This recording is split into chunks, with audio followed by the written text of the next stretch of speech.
स्थान में रू,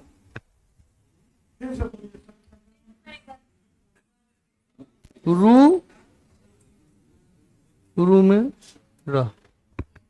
चले सुने, पदांत के सा, पदांत मतलब समझ रहे हैं ना, पद के अंतिम सा, पद के अंतिम सकार को क्या बोलेंगे हम? पदांत के सा या सजुस शब्द के सा के स्थान में रू ब्रैकेट में रा हो जाता है।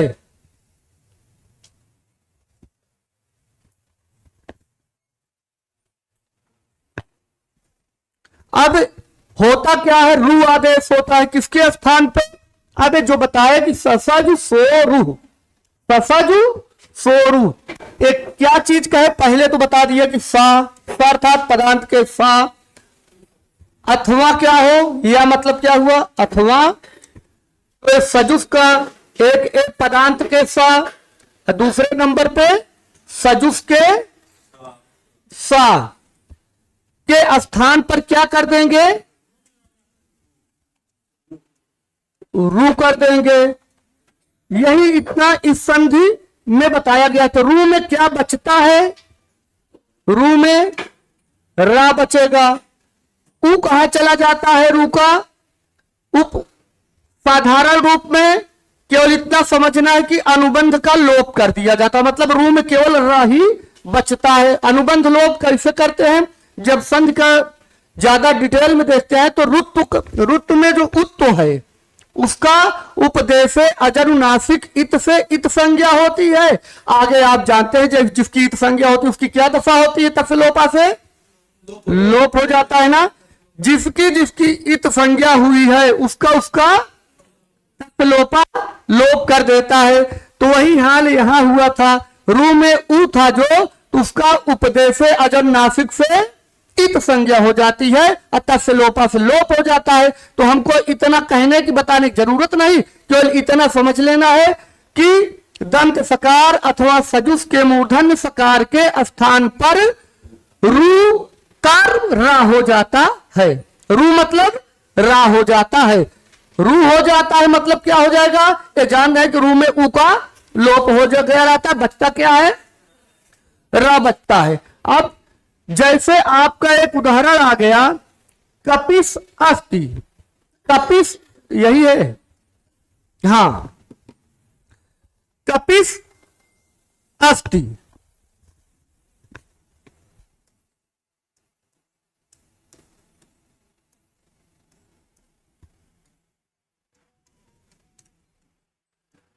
कपिस अस्ति, कपि है, अस्ति माने है, और कपिस एक पद है, शब्द है कपि। शब्द के अंत में क्या मिला हमको? सा मिला। तो सा को हम क्या कर देंगे? रा कर देंगे। मतलब आदेश क्या होता है? मान लीजिए अगर प्रश्न में आ गया रा ना लिख के रू लिखा रहे तो आप रू ही कर दीजिएगा। मान लीजिए विकल्प दे दिया कपिस के सा को हो जाता है सा, रू नहीं, रा नहीं लिखेंगे, रू सा चा, इस तरह से दे दिए। तो आपको अब आप खोजेंगे कि यहां कपिस के सा का तो हम रा देखे थे, हो जाता था। तो आप इस बात से कंफ्यूज मत होइएगा, क्योंकि आप रा तो रुत को ही तो रा लिखे हो, इसीलिए तो रू लिख करके ब्रैकेट में आप रा किए हो ना, कि रू के सर इसको हटाएं क्या?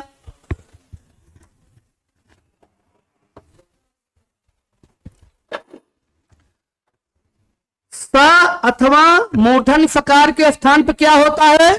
रू। रू में अंत में ऊ का लोप हो जाता है।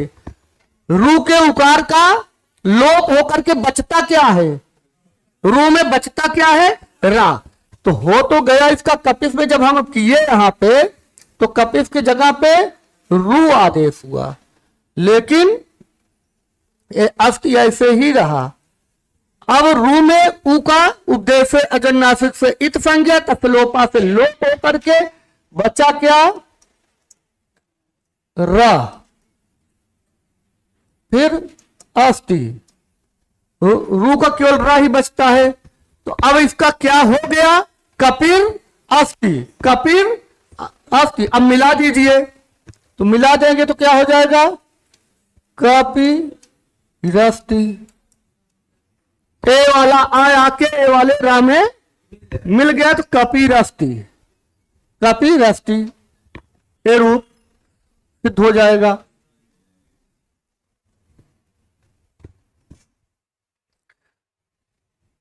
एक सेम इसी तरह और है, हरिस अपि। हरिस अप में क्या हो जाएगा,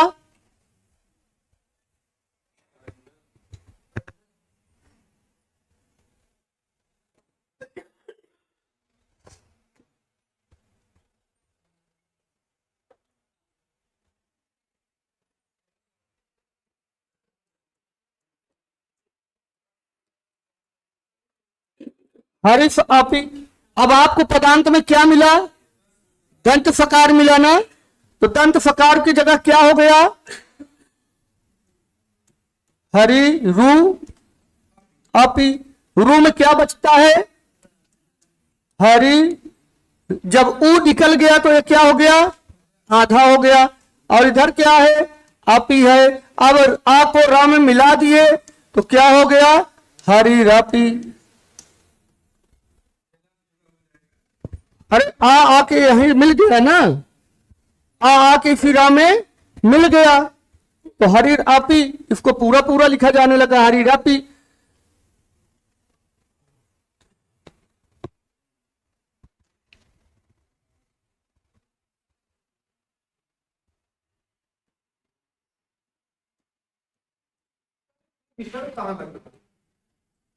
तो हम कहा विसर्ग लगा रहे हैं, विसर्ग संधि देख रहे हैं, लेकिन इसका हो क्या रहा है, हरिर आपी, हरिर आपी। विसर्ग भी आएगा आगे। विसर्ग संधि के अंतर्गत पहले रूप, कोई भी चीज पहले वो क्या करते हैं, राय अंतिम में रहने नहीं देते। विसर्ग संधि का एक नियम है, अंत में रा नहीं रहने देते हैं, रा का ही ये विसर्ग कर देते हैं। लेकिन उसके लिए अगला सूत्र आ जाता है। अभी सब पूरा सूत्र इसमें इकट्ठा लगा देंगे तो थोड़ा हैंग होने लगेगा। तो ये विसर्ग संधि है। विसर्ग के पहले कुछ प्रक्रिया होगी ना, पहले हम कपड़ा ले आएंगे, फिर नाप होगी, फिर दर्जी उसको काटेगा, तो उस हिसाब से सिलाई होगी। अब सीधा और नहीं, सबका नाप अलग अलग है, किसी का एस है, किसी का एल है, किसी का मीडियम साइज है। तो सब अपने अपने हिसाब से जब सेट हो जाएगा तो कहेंगे कि पूरा विसर्ग अब आपको मिल गया, बना बनाया। भानु उदेति, अब आप इसको कर लेंगे।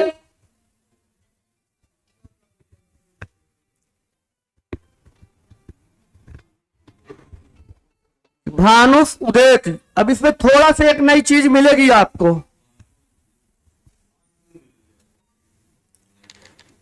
भा, क्योंकि अंतिम इस तरह के राय और सा जब अंत में मिलेंगे ना, तो आप ये समझ लीजिएगा कि अब विसर्ग संधि में हम प्रवेश कर चुके हैं।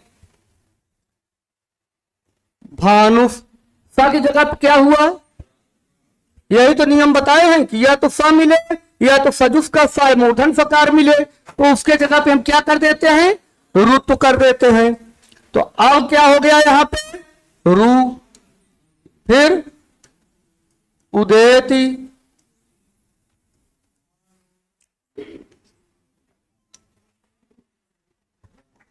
रू के उत्तु का लोप होगा ना, इत संज्ञा तस्लोपा से लोप करके फिर यहां क्या बचा, रा। ये क्या है, उदेति। अब क्या करना है हमको, हाँ, अब आ जाइए, मिला देते हैं हम लोग, भा नु रा में उ मिला देंगे, भानुर उदेति, भानुर उदेति। उ आके रा में ही तो मिलेगा, रा में उ की मात्रा ऐसे ही लगता है।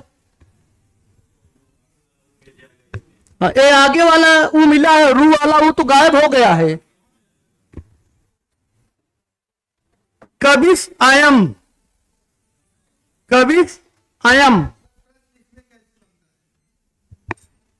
अभी इसको पहले देख लीजिए, पहले इसको देख लीजिए कि भानुरुदैत में कौन संधि है। संधि की विसर्ग संधि किस सूत्र से हुआ है?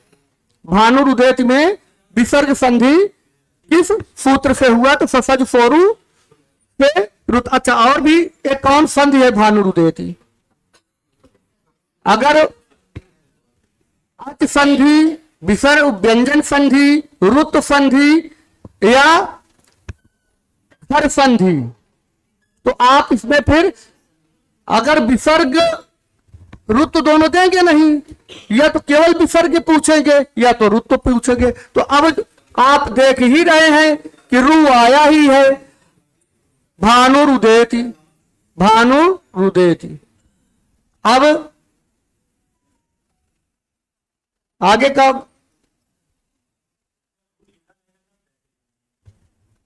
तो तब तो और अच्छा है, रू हुआ है तो इसका मतलब है उदैति। उदैति का हुआ करके रू उ लिखा हुआ है, तो ऊ को आप पहले अलग कर दीजिएगा कि भानु एक शब्द है, भानु ही उदय होते हैं, भानु एक आपका पद हो गया, भानु उदय हो रहे हैं। तो आप हिंदी में संस्कृत में नहीं जानते कि उदैति करें, उदय जानते हैं। तो आप केवल अगर ऐसे भी है भानु, भानु, भानु, और फिर क्या हो गया? आपको पता चल गया कि हमको नहीं पता है उदैति लिखे, हम उदय लिख दिए। तब भी तो भानु यहां पे मिला और उदय मिला। अब आपको दिमाग यही लगाना है कि यहां पे कौन संधि हुआ है। अब विसर्ग तो आपको यहां मिल नहीं रहा है, ना तो राम मिल रहा है, तो अब को आपको यहां पे क्या मिल रहा है? अब तो आप एक मिनट, अब आप जब इस तरह करेंगे तो ऊ के बाद क्या मिल रहा है? आपको कौन संधि मिलने लगी है यहां? हाँ, दीर्घ संधि मिलने लगी। तो यहां क्या हो जाएगा? भानुदय हो जाएगा। लेकिन एक क्या है? भानुदय बन नहीं रहा है, रू आ गया। इसका मतलब है कि ज्यादा दिमाग नहीं लगाना है। अगर भानुदय नहीं है तो भानुरुदय, रू मतलब रुत संधि, बस और कुछ नहीं करना है आपको। रू आ गया, रा आ गया, रुत संधि है। रू पकड़े रहिए, विसर्ग पकड़े रहिएगा, रा पकड़े रहिए, रा विसर्ग। हाँ,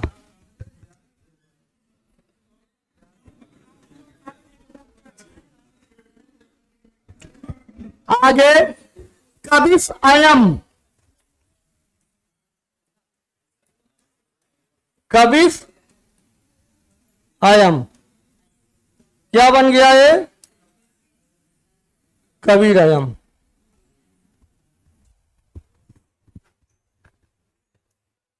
बन जाएगा ना ये कबीर अयम। अब आपको बना लेना है। हरेश इदम,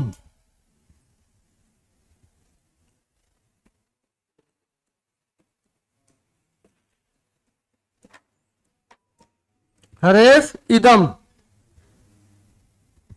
की जगह पे क्या मिला हमको? रा।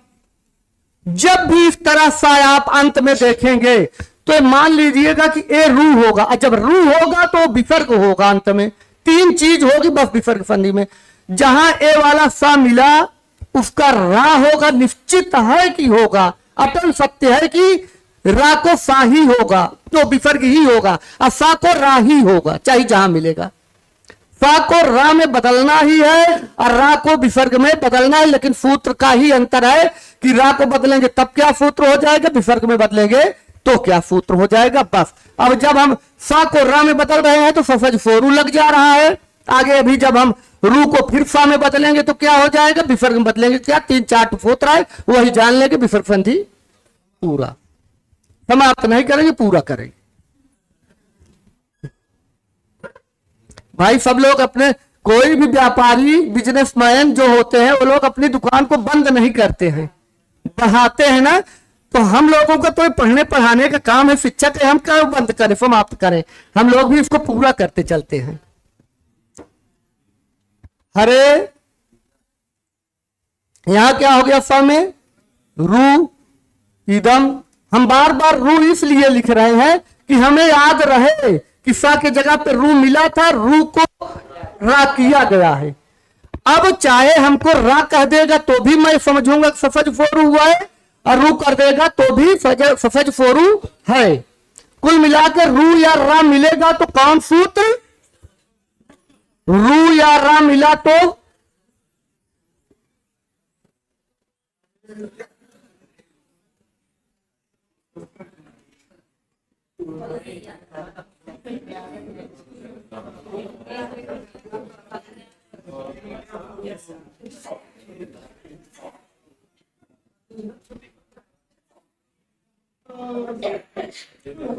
हरे रिदम,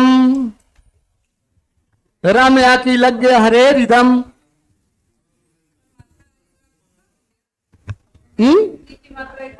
हाँ, एक मात्रा रा में ही लग गया।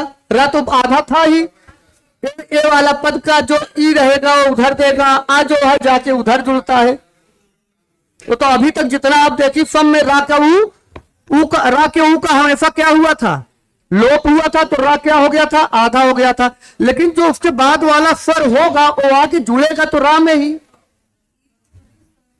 हाँ, तो स्वर है तो स्वर किसमें जुड़ेगा? अकेले तो नहीं, किसी के साथ ही बनाएगा। हमेशा व्यंजन बिना स्वर के चल नहीं सकता है, तो किसी न किसी व्यंजन को ये स्वर साथी बनाएगा। हरेर इदम, तो चाहे हम हरेर इदम कहें तो रुक के संभल के कहना पड़ेगा ना। मार डाला, मार ही डाला, मार डाला, तो अंतर आ जा रहा है ना। तो संधि जब कर देंगे तो मार डाला का मार डाला हो जा रहा है। हो जा रहा है कि नहीं? रा पूरा नहीं हो रहा है। हरेर हरेर इदम। अब चूंकि हम ई को मिलाएंगे कहां? ई में जब मिलाएंगे तो हरेर इदम, हम तो चूंकि मेल कराने बैठे हैं, मेल करा दिए तो हरेर इदम कहा जाएगा। और जब तक वो उसके साथ है पूरा है, जब हटेगा तभी आधा होगा, जब ई हटेगा तभी आधा होगा। जब तक स्वर के साथ रहेगा पूरा रहेगा, जब हटेगा तो आधा होगा।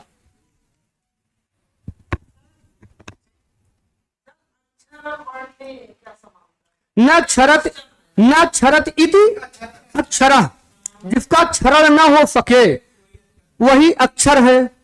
और वर्ण क्या है? वर्ण में जैसे आपके संयुक्त अक्षर आ गया, वर्ण भी आप उसे ही कहते हैं। क, ख, ग, घ जब व्यंजन के साथ आएंगे तो उनका टुकड़ा फिर नहीं हो सकता है, वो वर्ण ही रहेंगे। और ये नहीं है, वर्ण को अक्षर भी कहा जाता है, वर्ण को ही अक्षर कहा जाता है। ध्वनि, ध्वनि भी कहा जाता है क्योंकि हम उसको बोल रहे हैं।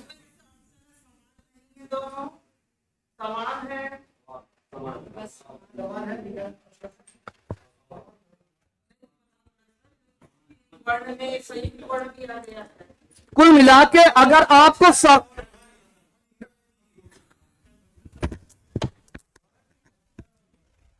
वर्णानाम अतिशयिता, वर्णानाम सन्निधि, इस तरह के जब आप हलो अनंतरा संयोगा में आए थे, कई जगह ऐसा पूछा जाता है, कई बार ऐसा है। कुल मिला के हाँ, समान अक्षर ध्वनि वर्ण, जब उनमें वर्ण में भी थोड़ा जब अलगाव होगा, जैसे आपके आगे अच्छा ता ज्ञा इस तरह के है, आप कहेंगे तो उसको भी वर्ण ही कहेंगे, लेकिन वो कौन सा वर्ण हो जाएगा? संयुक्त वर्ण हो जाएगा। और उसको भी अक्षर कहते हैं, संयुक्त अक्षर भी तो कहते हैं उसको, वो समान है, समान है। कबीरयम हो गया, कबीरयम गौ रू ग। अच्छा, एक लास्ट इसका और देख लीजिए बस, गौस अयम,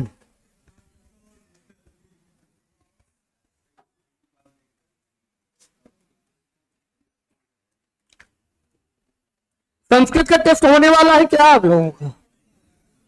सुन रहे हैं? हाँ,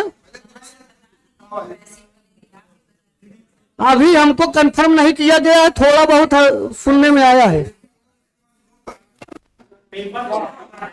हाँ, तो हमें पेपर बनाने में हमें कितनी देर लगेगा? हम तो तुरंत बना के रख देंगे, लेकिन वो कहे तो मान के चलिए जब भी टेस्ट लेंगे, जो भी पेपर बनाएंगे, हम कम से कम 10 प्रश्न हम संधि से रखेंगे अब की बार, 10। सब लोग अपना दोहरा देते हैं, आप ही दोहरा लीजिए। पहले हम खत्म कर ले, तब पहले हम एक बार पूरा कर लें। रू।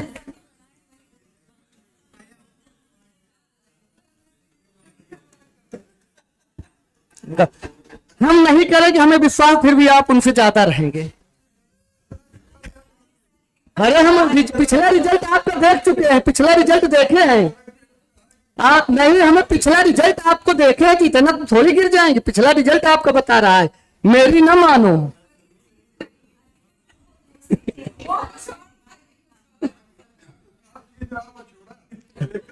हाँ, आइए।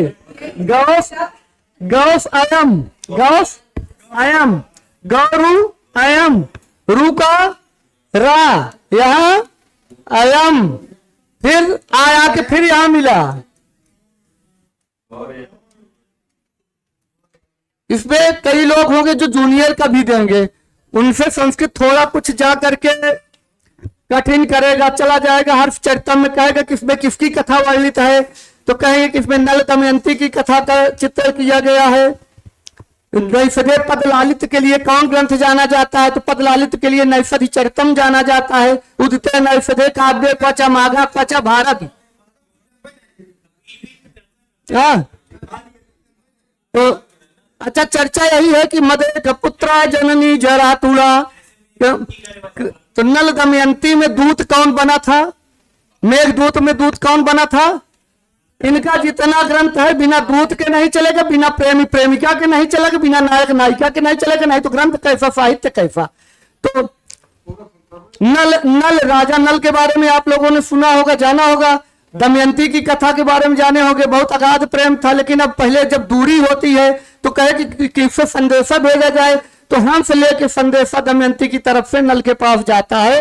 अब जब हंस कैसा था, राजा देखे नल जब उसको ना, तो पूरे लुभा गए उसके सुंदरता पे, हंस के, उसके दूत के ऊपर। मेघदूत में मेघ दूत था, और इधर राम हनुमान जी भी दूत बने थे किसी में। और इसमें हंस दूत था। तो जब गए तो कहे कि अरे ये तो सोने जैसे पंखा है आपका, आप इतने सुंदर लग रहे हो, क्या करने के लिए जाओगे, मैं संदेशा पा गया, तुम यहीं रहो। मदेग पुत्रा जननी जरातुराम। मैं ठीक है, मैं रहता हूं। अब राजाओं की बात, एक दूत की क्या औकात की टाल दे। कहें तो क्या तुम्हारी परेशानी है, जरा बता दो। कहें परेशानी कुछ नहीं, थोड़ी सी मेरी बात है, सुन लीजिए। कहें कि चलो ठीक है। तो कहें मैं अपने माता पिता, वो भी कैसे, जरातुराम, जर्जर हो रहे हैं, वृद्ध माता पिता की मैं इकलौती संतान हूं, आप इतना ध्यान रखिएगा। और उसमें भी नव प्रसूता, कुल मिला करके अभी मेरी नई नई शादी भी हुई है। राजा साहब थोड़ा ये भी समझिएगा, मैं आपको संदेश भले दे रहा हूं, और वो भी वेदना भी है, और वो पत्नी भी, वो भी इत्तेफाक है, संयोग है कि गर्भवती भी हो गई है। अब पिता माता भी जो हैं बूढ़े हैं, मैं रह सकता हूं क्या? आपको मुझ जैसे को देख करुणा नहीं आ रही है क्या? तब भी आप हमको अपने यहां रोक लेंगे? कुल मिला के ऐसा ऐसा वर्ण करवाए हैं, कहवाए हैं हंस के माध्यम से कि वास्तव में उसका पद लालित्य आप पढ़ेंगे तो छोड़ेंगे नहीं, ग्रंथों पूरा पढ़ते चले जाएंगे, भले संस्कृत में लिखा हुआ है। तो नल दमयंती की कथा हर्ष चरितम में है, नैषधि चरितम में है। नैषधि चरितम अपने पद लालित्य के लिए जाना जाता है।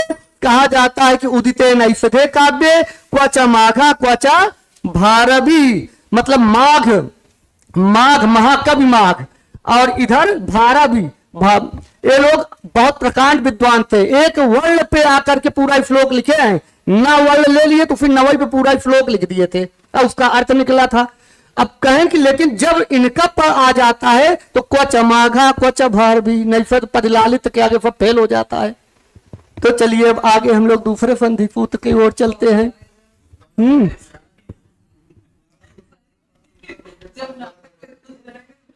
विसर्ग संधि खरो सानयोर विसर्जनीय।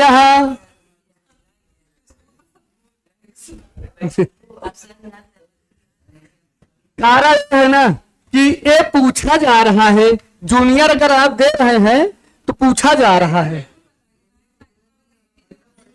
आप अगर अनुसार देखिएगा तो पूछा जा रहा है सारे चीज।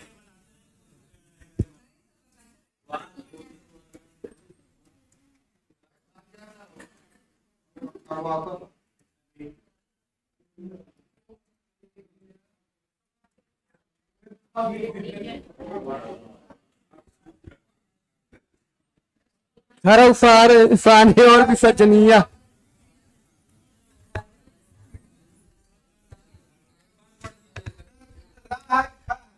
खरौ सानयोर विसर्जनीय, ये सूत्र है।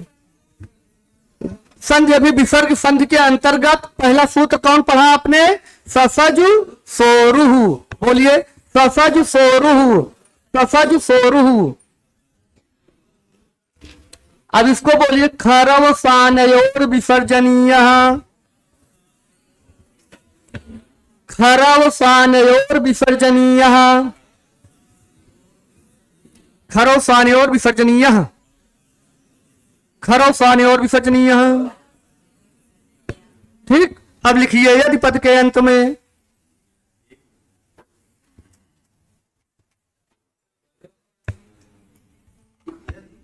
पद के अंत में, यदि पद के अंत में, अब जरा याद करिए क्या मिला था अभी आप पिछला सूत्र जब हल कर रहे थे। पद के अंत में सा जब मिला था तो आप उसको क्या बना के छोड़े थे? जब रा बनाए हो तो कुछ आगे होना है, उसका भी ऐसे नहीं बचेगा। तो कहते हैं कि कैसे? तो कहीं खरौ सानयोर विसर्जनीय, क्या बोलिए? खरौ सानयोर विसर्जनीय यदि पद के अंत में रा हो, रा हो अथवा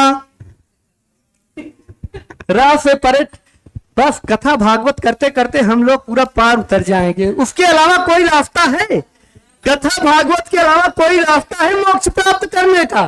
तो हम लोगों को क्या प्राप्त करना? मोक्ष ही तो प्राप्त करना है। यूपी टेट रूपी मोक्ष को प्राप्त करेंगे और पार उतर जाएंगे। फिर कालदास जी कहते हैं कि ये पढ़ाने का काम कैसे है कि तितुरसुर नाव, एक ऐसी नाव है। मैं फिलहाल उदाहरण किसी भी तरह हो आप समझने का प्रयास करिए। आप भी अच्छे हैं, पढ़ने वाले पढ़ाने वाले सब ठीक है, मैं कम ठीक हूं। तो मैं इतना कह रहा हूं कि मैं आप लोगों को पढ़ाने का मतलब है कि सूरज को दिया दिखाने का काम कर रहा हूं, और मैं भी कागज की नाव से समुद्र को पार करना चाह रहा हूं।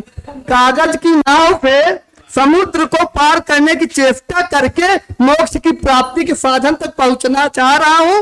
लेकिन अगर ऐसे अगाध प्रेम बना रहेगा तो विश्वास में ही तो सब कुछ है। मानो तो नहीं तो देव, नहीं तो पाथर।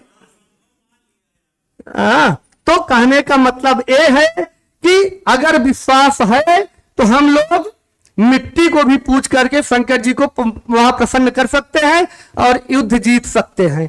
कोई कठिन काम नहीं है। लेकिन अगर हम कहेंगे कि नहीं, को है ना, एक कोई बुरा ना मानिएगा, एक ऐसे है कि कहें कि अरे राम बड़े अच्छे हैं, कोई कहा अल्लाह बड़े अच्छे हैं। अरे चाहे जिसको मान लेते, एक ऊपर भरोसा तो करना था। तो कहन अच्छा चलिए बहुत बड़ा खाई है, आप जरा कूदिए देखते हैं कैसे बचते हैं। तो वो कहें कि जय श्री राम, जय श्री राम करके कूदे और पार उतर गए।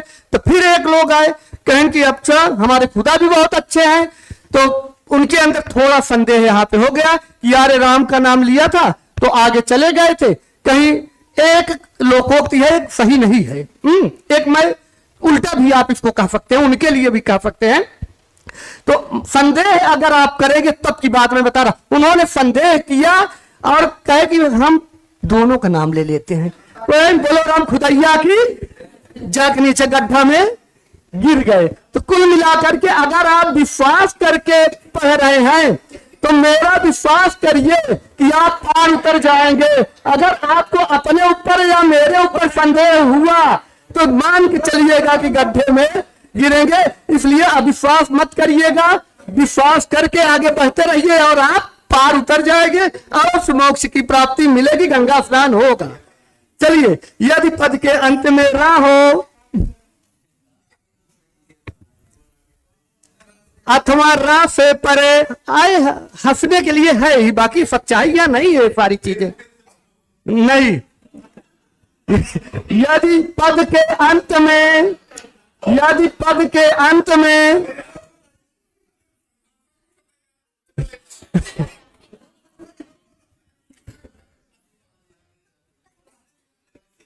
अथवा रा से परे खर, अथवा रा से परे खर, हम प्रत्याहार ही तो बोल रहे हैं। चलिए, यदि पद के अंत में, अच्छा थोड़ी देर अब गंभीरता पूर्वक हम लोग करते ताकि खत्म हो जाए। मैं जानबूझ के अपनी क्लास को गंभीर बहुत नहीं बनाना चाहता हूं, क्योंकि संस्कृत है और नहीं तो लोग नीरस हो जाएंगे। इसको सरस करके हम लोग अच्छे से करते चले चलेंगे, खत्म हो जाएगा, पता भी नहीं चलेगा, आने भी लगे। तो यदि पद के अंत में रा हो अथवा, इतना हो गया है ना। यदि पद के अंत में रा हो अथवा रा से परे खर, खर प्रत्याहार का वर्ण, खर प्रत्याहार का कोई वर्ण हो तो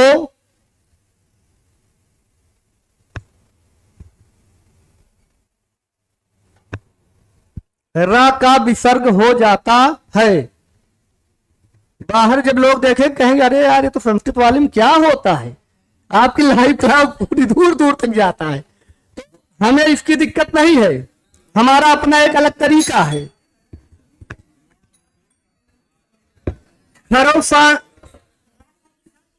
रा का विसर्ग हो जाता है। ससा जो सोनू सूत्र क्या किया था, जैसे आपको एक शब्द मिला ए रामस मान लीजिए ना, तो सफज फोरू क्या किया था, इसको सा को रामर बना दिया था ना, रामर बना दिया था, यहां छोड़ दिए, तब आप अगले शब्द से जाके जोड़ देते थे उसको। लेकिन रामर कोई शब्द होगा तो हम आपको बताए थे कि सा मिलेगा तो उसको रा करेंगे, रा मिलेगा तो तब तक शांति नहीं मिलेगी चित्त को, जब तक उनको विसर्ग तक पहुंचा नहीं देंगे। विसर्ग रूपी मोक्ष को करा के शांति मिल जाएगी। हम लोग रा को अब क्या करेंगे, आगे कहते हैं कि खरऊ सानयोर विसर्जनीय सा, यदि पद के अंत में रा हो, यही लिखे हो ना। अथवा, अथवा का मतलब हो सकता है कि अगर रा हो तो भी संतोष है। मान लीजिए इसके आगे भी कुछ मिलता है तो क्या मिले, अगर इसके आगे कुछ मिले तो केवल एक ही शर्त है कि खर मिलेगा तो मंजूर है, नहीं तो शर्त मंजूर नहीं है। तो अगर खर प्रत्याहार, खर प्रत्याहार के कौन कौन वर्ग होते हैं, वर्ग का पहला और सही है, पहला दूसरा रहता है। खप छठत चटतऊ कपय कपय सख सर, पहला दूसरा तीनों सा, यही तो है। वर्ग का पहला दूसरा खर में आ रहा है और तीनों सा आ गया। तो अगर पद के अंत में या तो रा हो या तो कोई दूसरा मिल रहा है तो क्या मिले रा के बाद, खर प्रत्याहार का कोई वर्ग हो तो हम रा के स्थान पर क्या कर देंगे, विसर्ग कर देंगे। इसका होता क्या है, जैसे रामर मिला तो रामर के बाद कोई पद नहीं मिला तो ज्ञानी लोग कहे कि जहां कुछ न मिले उसको विराम हो रहा हो, जहां विराम को क्या कहते हो आप, अवसान कहते हो, कि जहां उसको कहते हो विरामे अवसानम से कौन संज्ञा कर दिए, अवसान संज्ञा कर देते हैं। और जब अवसान संज्ञा कर देते हैं तो कहते हैं इसका मतलब है कि रामर के आगे कुछ नहीं है, राम में ही सब कुछ है ना। तो इस रा को क्या कर दिए, राम, राम ही शब्द सुने है ना, रामा राम रामा रामम राम रामा रामे रामायण रामाभ्याम रामई रामाय रामाभ्याम रामेभ्य। थोड़ा थोड़ा शब्द रूप देखते रहिए। अच्छा हाँ, शब्द रूप पे बात आ गई है। कपिर पिबती, कपिर पिबती,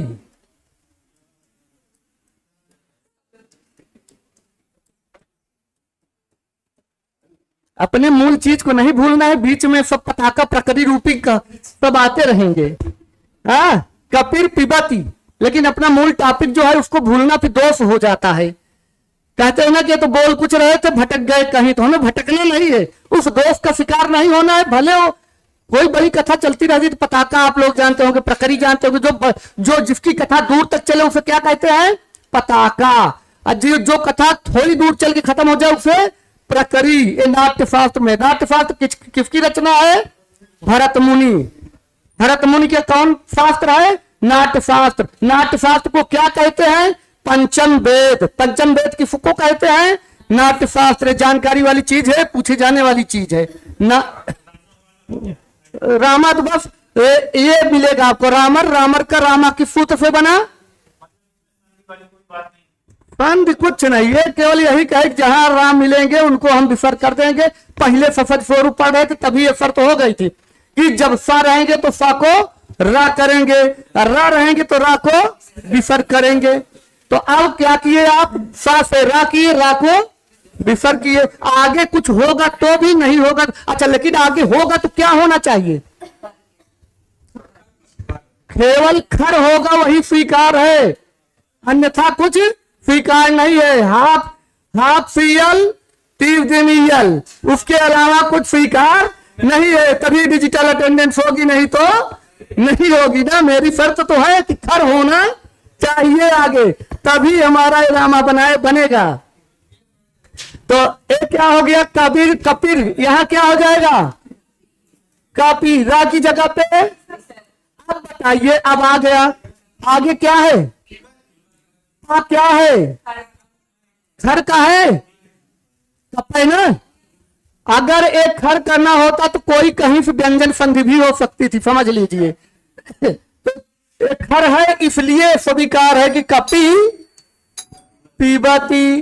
जब कपी पीबती ना बनते तो अपने आप में कपिर पीबती तो थे ही, कपी पीबती बन गया है ना। और उच्चई बनाता है, जब उच्चई नीचई पढ़ चुके हैं आप। उच्चई भी क्या रहा होगा पहले? उच्चई पहले क्या रहा होगा जरा बता दें आप। यहीं सास भी कभी बहू रही होगी, सास भी कभी बहू रही होगी। उच्चाई का बताओ, लेकिन इतना काम नहीं चलेगा, बता के जाना पड़ेगा। उच्चाई पहले क्या रहा होगा? उच्चाई रहा होगा, तभी विसर्ग है। उच्च